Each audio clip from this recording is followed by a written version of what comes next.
Alrighty guys, so we're driving the Bolt today. I wanted just to go ahead and discuss the last week of misfortunes that this car has experienced. With that, a week ago we took it in for a service because it's obviously past 90,000 miles, but we had the transaxle fluid changed already, and then also a few maintenance items already done just as a result of the repairs we had to do. But I wanted just to take it in because this car is about to be used much more. So basically, we had the tires rotated, the HVAC system serviced, a brake fluid flush, a wheel alignment. I mean, basically we did everything that's good to keep up the car, per se. There's no tune-up because it's an electric vehicle. But then things started to go a little wrong.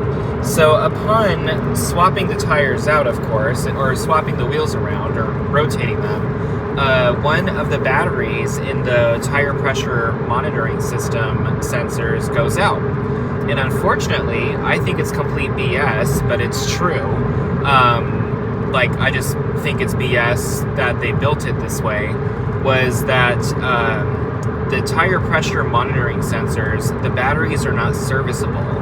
So you have to replace the entire sensor, and that wasn't cheap. That was about $230, and so that was added to my tab.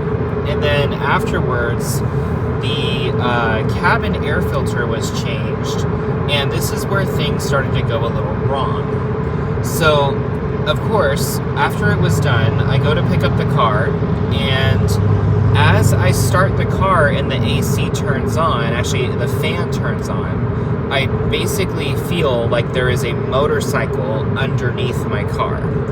It was vibrating that bad, and I said, this can't be right. Even in AC service, there shouldn't be an issue here. So I checked the cabin air filter because maybe it was in crooked or something along that sort. It was fine. It was still making the noise, and so I looked into it a little bit further, and good thing I had seen that the blower motor underneath it is actually just right underneath it.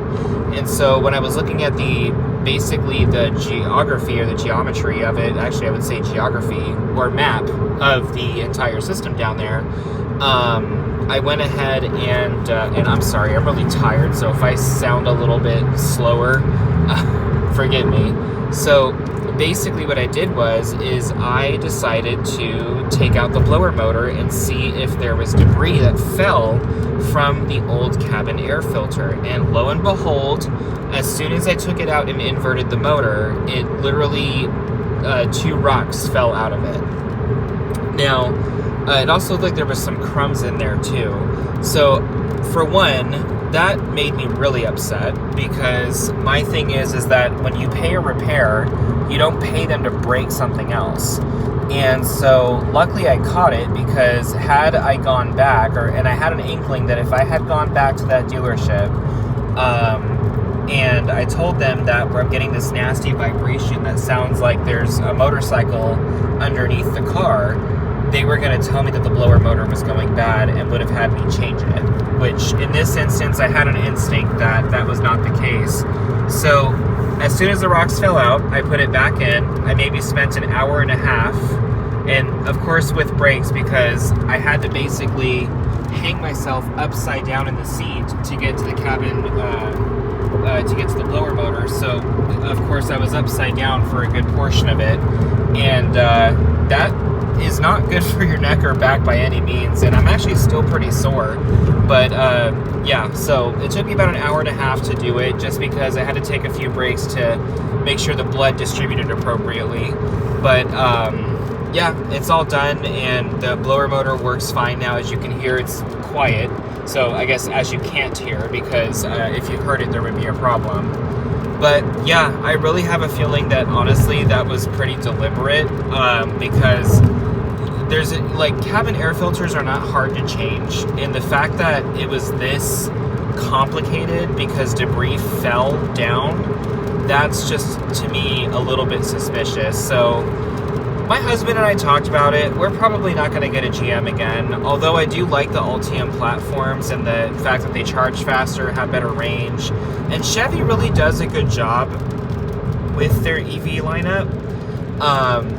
I just, like, after this experience, for one, the car took forever. I made an appointment Friday, they didn't get to it until Tuesday, and basically they wanted to wait because of the clicking noise. They wanted to wait on it and do everything at once, and then lo and behold, there's no clicking noise because they fixed the issue, which was probably a loose wheel. So, it took a few days, and your services may not take that long. Now, of course, this is just kind of a special circumstance. The services may not take that long, but the diagnostics take forever, and this is what the dealerships don't tell you, and this is honestly why I'm considering avoiding Chevy and moving into like a different EV, because your diagnostic teams can be so far behind. With how the 6.2s have been blowing up, transmissions using wrong fluid and blowing up, I was talking to the service advisor, and they had mentioned that they were 5 days behind in diagnostics. And I was just like, that's crazy. And he goes, luckily yours is an EV, yours is only 2 days behind. But I'm just like, dude, that would literally suck.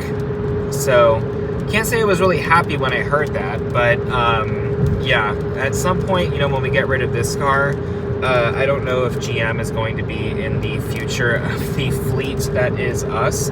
And so, yeah, it's kind of a shame, but it is what it is. But we'll have to probably move into something a little bit more expedient, and also with that, look into something where the dealerships can actually help you within a reasonable time frame.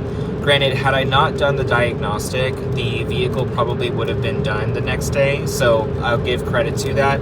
But diagnostic procedures, I know that they can take a little bit longer, but when you're 5 to 6 days behind, I mean, that's almost a week with somebody without a car, and that's provided they give you a loaner. So, not necessarily a huge fan of that.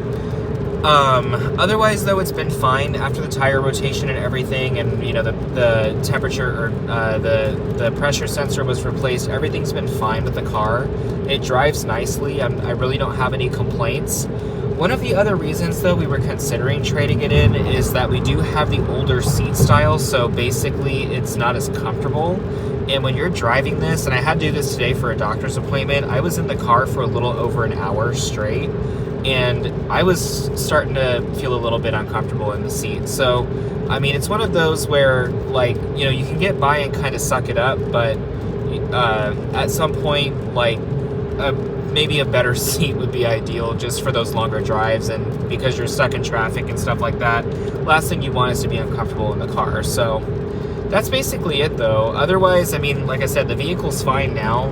No blower motor noise, and everything seems to be a lot better.